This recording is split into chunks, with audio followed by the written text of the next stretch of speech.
I wanted to share with you guys that my BoxyCharm finally got here. So let's take a look inside.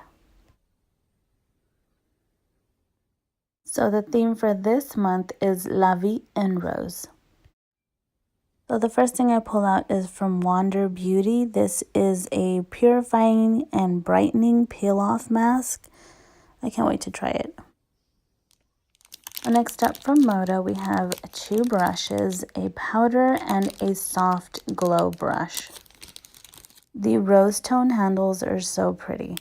They're really soft brushes. I am loving this powdered brush the most. It is super soft. This one is perfect for blush, and the small one is great for highlighting. So next up is this mascara. I like the shape of it. Here is the long-lasting liquid lipstick from Ofra. I have yet to try their lipsticks.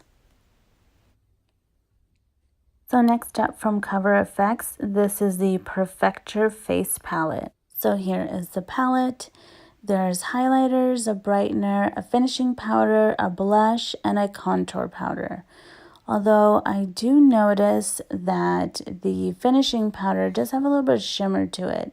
I don't know if you can see it. Hopefully it's not noticeable. So that's about it. Like, subscribe, and comment. It means the world. I'll see you guys in the next video. Bye.